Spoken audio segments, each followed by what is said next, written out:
बोलती सर बिना माइक का बोलेंगे तो क्या होगा? बिना माइक का बोलेंगे तो आपका आवाज़ तो जाएगा ही जाएगा, जो वीडियो कैच कर पा रहा है, प्लस वीडियो जो है वो और बहुत कुछ कैच कर पा रहा है। बाहर जो मोटरसाइकिल जा रहा है उसका आवाज़ आ रहा है, कभी कभी मान लीजिए आप बोल रहे हैं, सामने वाला कोई आ गया, अल्लाह कहो वही गान, तो वो भी आ जाएगा, समझे कि नहीं? इसी के लिए माइक लगाया जाता है। हाँ भाई, तो अब जो है आज हम लोग जो बात करने वाले हैं, ज़्यादातर ये जो है वो क्या बात करने वाले हैं इसको ध्यान देंगे। उधर नहीं देखो, तो हम लोग जो बात करने वाले हैं ये हम लोग अभी फ़िलहाल जो है वो बड़ी अच्छा चीज़ बात करने अब कौन सी करें? अब पढ़ाई में बुरा चीज़ होता है क्या? बिल्कुल होता है।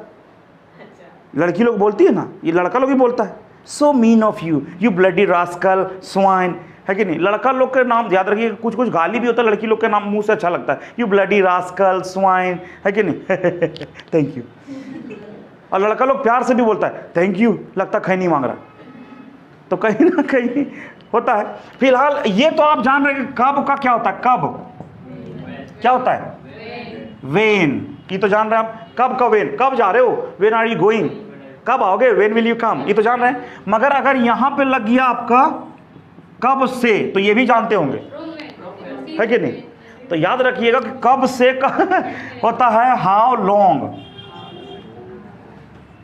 जान रहे हैं आप? अब ये जो हाउ लॉन्ग होगा तो इसके बाद जो है वो यूज होगा आपका हैज बीन और हैव बीन वाला रूल। ज्यादातर हम ये जब यूज करते हैं तो सामने वाले को बताने के लिए यूज हो रहा है। जैसे तुम कब से इंग्लिश बोल रहा है भाई, वो कब से खाना खा रही है कि नहीं? अच्छा, तुम कब से यहाँ आ रहे हो, तुम कब से इंग्लिश बोल रहे हो, तुम कब से गवर्नमेंट जॉब कर रहे हो, तुम कब से ये काम, कब से का हाउ लॉन्ग, इसके बाद हैज हैव वाला रूल जाएगा, हैज हैव प्लस बीन वाला, ठीक है? तो रूल क्या हो जाएगा, ये हो जाएगा simply how long have you been plus before, ये सिंपल सा रूल। अब याद रखिएगा ये रूल जो होता है, यहाँ पे हमने लिखा हैव, यहाँ पे हैज भी होता है, और जब कब हैज होगा, जब ये यू चेंज हो जाएगा ही में या शी में या पापा या मम्मी में, ठीक है? अब जैसे, मगर ये ज्यादातर 95% यूज होता है तुम ही को, फेस टू फेस, कब से खेल रही हो, कब से पढ़ रहे हो, कब से इंग्लिश बोल रहे हो, कब से नाच रहे हो, कब से वहां जा रहे हो, है कि नहीं? क्लियर? तो इसका जो रूल होता है यही, कब से इंग्लिश बोल रहे हो क्या होगा, how long have you been, याद रखिएगा कब से का how long have you been, कब से इंग्लिश बोल रहे हो तुम, how long have you been speaking English, कब से तुम बैठी हुई हो, है कि नहीं? How long have you been sitting. अच्छा, तुम कब से कल कल आ रहे हो, कोई होता कल कल ये रहा, तो how long have you been eating. तुम कब से शकरकंद खा रहे हो, how long have you been eating yam, ये भी स्वीट पोटैटो। अरे समझ में, कब से मेरे बारे में सोच रहे हैं आप,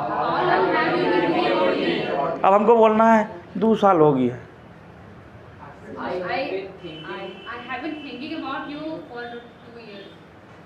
ठीक है चलेगा। और कैसे होगा तो अभी हम नेक्स्ट अभी बताएंगे, फिलहाल ये समझ में आ गया, ये समझ में आया, उतार लिए। यहाँ पे ये चेंज होगा है, यहाँ पे हम आपको सर्कल कर दे रहे हैं, है कि नहीं? ये जो है वो चेंज होगा, जब ये चेंज होगा तब ये चेंज होगा, अगर ही है तो हैज हो जाएगा, बाकी एवरीथिंग विल बी सेम, ठीक है? चलिए बनाइए। तो आप कब से गवर्नमेंट जॉब कर रहे हैं, लिख के बनाना है। हाँ पूछ रहे ना, हाउ है ना, क्वेश्चन मार्क लगेगा। हाँ, how long have you been doing government job, how long have you been doing government job. उसी तरीके से अगर हम बोलेंगे तुम कब से तरकारी काट रहे हो, तरकारी मैंने सब्जी चीर रहे हो, मैंने चॉप कर रहे हो, तो how long have you been chopping vegetable, लिख लिए। चलिए फिर अभी हम लोग जो जिक्र करने वाले थे, ये करने वाले थे आपका मानो। तो मानो को तो आप लोग सब जानते हैं, मानो, है कि नहीं?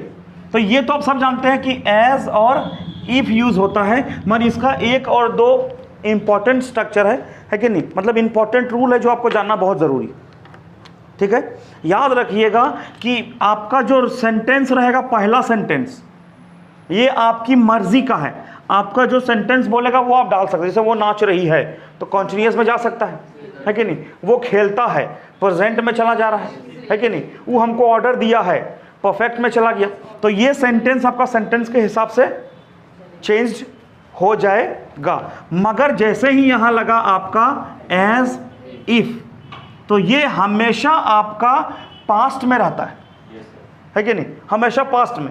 ऐसा नहीं कि प्रेजेंट तो प्रेजेंट में जाएगा, नहीं। और वो पास्ट का चचेरा बाहर वाला यूज नहीं होता है, मतलब सिंपली जो है वो आपका सब के साथ आपका वर का यूज होगा। यहाँ वाज यूज नहीं होता, सब के साथ वर जाएगा। ही के साथ भी वर, आई के साथ भी वर, दे के साथ तो वर है, ये है तबे देवर है, समझा कि नहीं। और उसके बाद जो है वो आगे आपका जो जनरली रहता है वो जाएगा। फॉर एग्जाम्पल ध्यान दो मैडम, ये तो इस कदर लिख रही है मानो बड़का राइटर रहे, तो ये इस कदर लिख रही है कि नहीं, मानो डांसर मतलब राइटर हो, तो ये इस कदर लिख रही है, शी इज राइटिंग, मानो एज इफ ये राइटर हो, सी वर अ राइटर।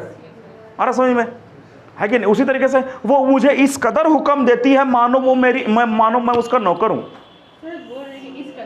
वो इस कदर का यहाँ कोई वैल्यू नहीं है कि नहीं, समझ में। मगर बहुत लोग जो है लिखने में हम लोग कोई वैल्यू नहीं देते, मगर स्पोकन इंग्लिश में द वे का यूज कर सकते हैं, है कि नहीं। वो इस कदर नाच रही, वो इस कदर मुझे हुक्म दे रहा है, तो शी इज ऑर्डरिंग मी, वो इस कदर मुझे ऑर्डर दे रही, शी इज ऑर्डरिंग मी, मानो एज इफ मैं उसका नौकर हूं, I were her servant, she is ordering me as if I were her servant. आ समझ में, the way she is ordering as if, वो स्पोकन में यूज कर देता है, है कि नहीं। उसी तरीके से अगर हम बोलेंगे कोई लड़का है यार वो इस कदर नाचता है मानो बड़का नचनिया है, मतलब नर्तका, लड़की है तो नर्तकी, लड़का है तो नर्तका, नर्तका, समझे कि नहीं। तो वो इस कदर नाच रहा मानो डांसर है, वो इस कदर नाचता है मानो वो डांसर हो, तो वो नाचता है पहले बनाएंगे ही डांसेस, है कि नहीं, as if he were a dancer. आ रहा समझ में। चलिए तो इतना उतारिए, फिर आगे बताएंगे जो ई थी, उतारिए।